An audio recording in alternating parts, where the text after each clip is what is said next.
हाँ हमारी ज़मीन पर सिजदा किया. He only needs a gentle push. जरा उसको जरा धक्का मारेंगे तो मुसलमान बन जाएगा. When he goes to India, he kisses the ground. The Hindus are happy, blessing my land. The Hindu is happy, the Christian is happy, the atheist, everybody is happy. Master psychologist. So he receives Dr. Abdullah Nasir. Ahlan wa sahlan. I don't think he said that. But welcome. So you come from Egypt? He says no.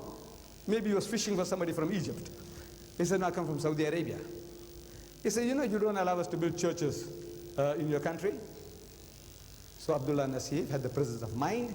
He said, you allow us to build mosque in the Vatican? He says, no, I mean...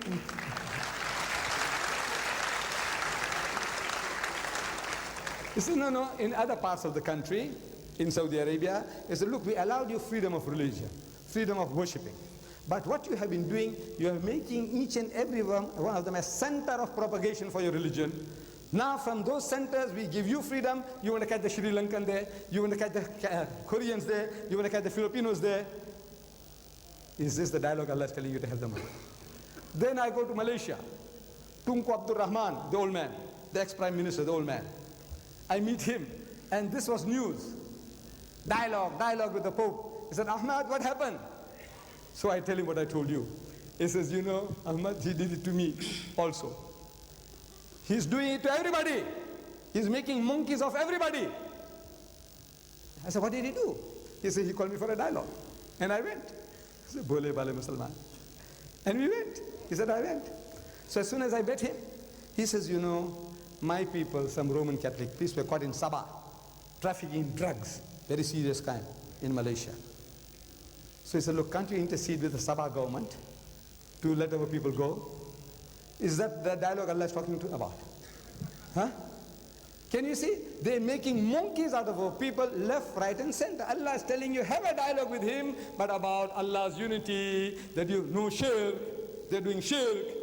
But no Muslim dare talk to the Pope or the Christian like that. No Muslim dare. Why? Because we are an emasculated people. Sab khassi ban gaya, khassi. Yes, emasculated. Allah is telling you what to talk, but you're too clever. Because you're too clever, you're getting caught out. However. Sir, Hamandita, sir. My name is Makbul. Mahmoud. Makbul in Riyadh. Are you Muslim? No, Christian. Yeah. You see, because the names today means nothing. Yeah. You know, I tell you, most deceptive, you know, most deceptive. Yeah. I have come across names, Major Nasir, you think he's a Muslim, and you're talking to him as a Muslim, but he's a Christian. He is the Adu Allahu Adu Akum. The greatest enemy is trying to steal your children, but you think he's your brother. Ahlan wa sahlan. Go ahead. Okay. Makbul in Riyadh. Makbul. Yeah. Sir, when you opened your talk, you opened with derogatory remarks regarding those three gentlemen. A man of your stature, do you think it behoves? What rationale do you have talking about a fellow man like that? Then also... Well, wait. Yeah. You ask the question, one question at a time. Please, if you're going to deliver a lecture, I won't remember what you said. No, you made a comment, let me respond. Okay. Then you can make another comment. Okay. Is about my tone, about my voice, about what I say, sounds offensive. I says, you know, whatever I'm talking is insipid, tasteless. There's nothing in it. Compared to your Lord Jesus, compared to Jesus Christ, the veritable Son of God, according to you, God on earth, how does he speak? He said, you generation of vipers, you snakes. He's talking to his people, the elders of his people. You wicked and adulterous generation, haram khor qawm. He's talking to his people. You hypocrites, you fools, you whited sepulchres. Am I right? Am I quoting correctly? Right. Look, compared to that, Ahmad Bidat,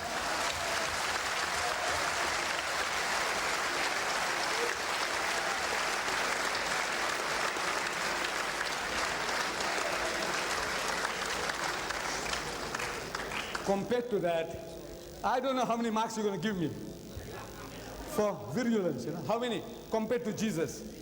0. Right, next question. Okay, I read in the newspaper the other day, only during this week, somebody called, supposed to be a Muslim scholar, said that St. Paul is Satan.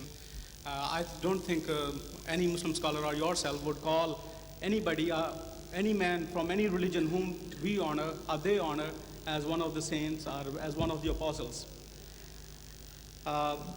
You build now, mosques. shall I answer that? Look, some Muslim scholar. I am not doubting your veracity. But what the Christians are telling my prophet, 60,000 books have been written against the Holy Prophet Muhammad. Do you know that? 60,000. Let me read it to you. This is your publication. This is your publication. This is your publication. Listen. Look. This is Mother Basilia Schilling. This woman is writing, Christian woman. Allah, or the God of the Bible, what is the truth? This is your Christian publication. Now listen. This Molvi, whatever he said about St. Paul, is nothing compared to what you are now telling us about my prophet. You see? It says, thus the two figures, Muhammad and Christ, are the greatest contrast imaginable. Jesus represents love and peace, whereas Muhammad stands for hatred and strife. Hush, please, please, I don't want your help. I don't need your help, please. Jesus, he is the lamb. Jesus is the lamb. Garib Allah ki gaay, bakri bachka.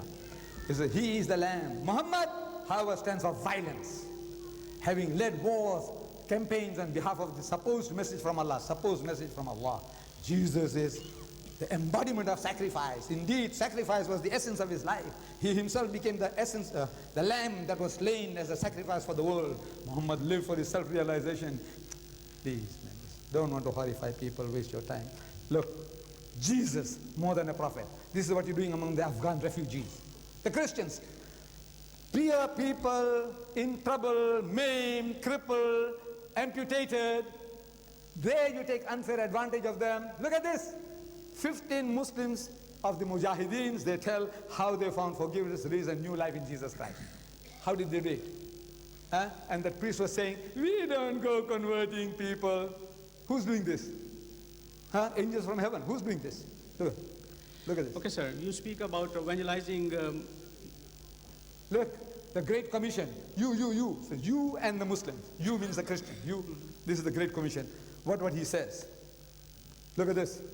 On the way to the cross, your ship, good ship, Logos, going and harassing my people all over the world. There are 100 books here. What you are doing to us, what we have done is God, what is my witness, is really nothing, is insipid. You see? So now you are behaving like a virgin, a little girl, like a little girl who has been unjustly treated somehow. When the Christians, what have you done? What did you do to the people in the Philippines? What do you do to my people all over the world? And you are talking like lambs. He said, look, we mean no harm. You conquered the whole of Africa. You conquered my nation here, this subcontinent, and you enslaved us for 150 years. No? You Christians, no?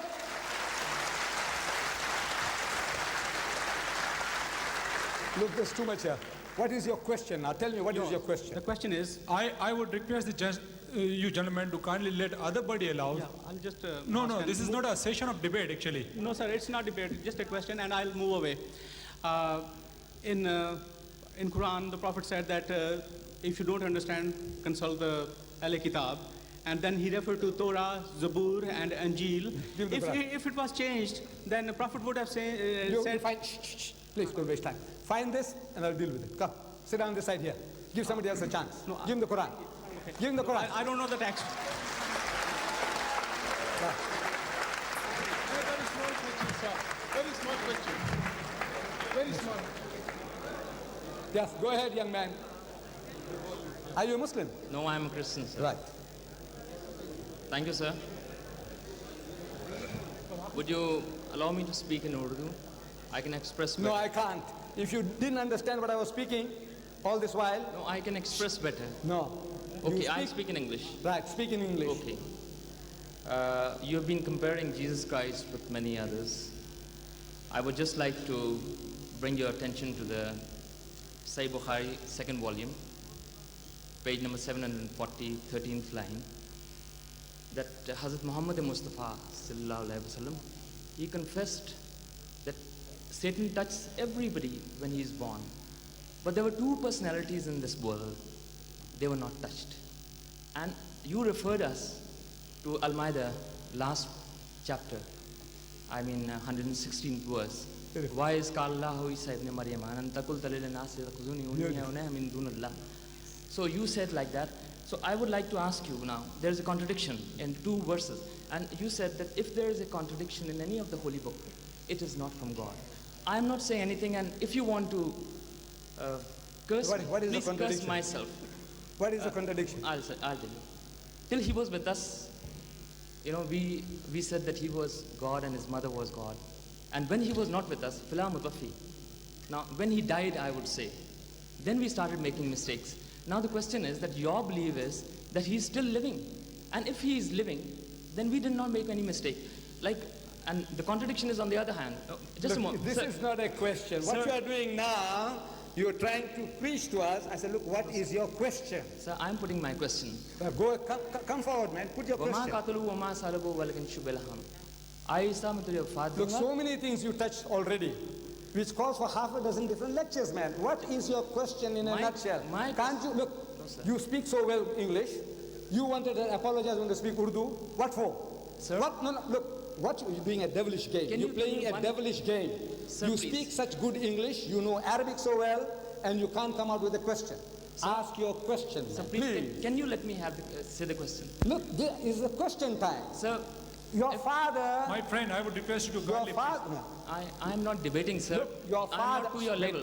What church you belong to? What church do you belong to? I belong to the Church of Pakistan. You see the munafiqeen. This is how the munafiqs talk. When you, Church of Pakistan, what does it mean? I said, what church you belong to? I know, sir, There you was will no confuse church me. in Pakistan before 1947. No, sir. What church? Are you a Roman Catholic or are you a Protestant? What are you? No, sir. If Are you confuse fish or are me- you a fowl? What are you? Sir, excuse me for 1 minute, sir. Last time I put the question about Bismillah ar-Rahman ar-Rahim, you never answered me and you just confused me and I went away. And this time again you are not answering my question and I'll be confused and I'll go away. You see, look, the deception that you're doing now. Please, keep quiet. You know, Jesus said, beware of sheep's clothing. Beware of wolves who come to you in sheep's clothing, but inwardly are ravening wolves. You said, you quoted Bismillah last time now. What was the meaning you gave in Urdu? You said Bismillahir Rahmanir Rahim. What meaning did you give? Give now. Bismillah, मैं शुरू करता हूँ. You gave that meaning in Urdu. Last time you gave it in Urdu. You read Bismillahir Rahmanir Rahim and you give the meaning in Urdu. Give it now. Let the people hear. शुरू करता हूँ अल्लाह के नाम के साथ. Right. सुना? ये इसने कहा कि शुरू करता हूँ मैं अल्लाह के नाम से. Right? Is that what you said just now? शुरू करता हूँ मैं अल्लाह के नाम से. That what you said just now? Right. Look, Bismillahir Rahmanir Rahim. There is no word शुरू करता हूँ मैं. You pretended as if you know Arabic. You know, you quoted the Arabic Quran and you give the meaning as if you understood. But now you're deceiving everybody. You're putting dust in our eyes. Look, Bismillahir Rahmanir Rahim means in the name of Allah, most gracious, most merciful. It doesn't say, I'm starting in the name of Allah. There is no starting there.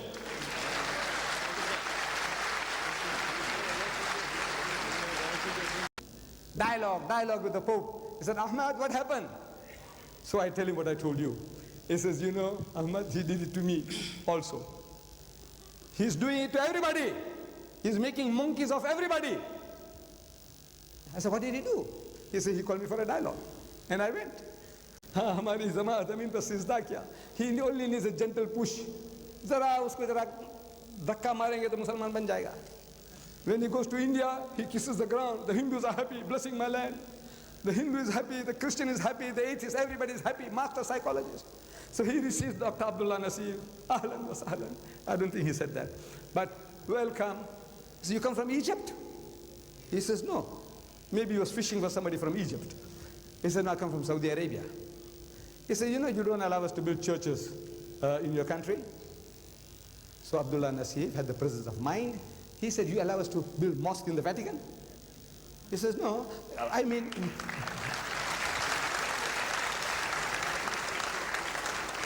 He said, no, in other parts of the country, in Saudi Arabia, he said, look, we allowed you freedom of religion, freedom of worshipping. But what you have been doing, you are making each and every one of them a center of propagation for your religion. Now from those centers, we give you freedom. You want to catch the Sri Lankan there, you want to catch the Koreans there, you want to catch the Filipinos there. Is this the dialogue Allah is telling you to have them on? Then I go to Malaysia. Tunku Abdul Rahman, the old man, the ex-prime minister, the old man. I meet him, and this was news.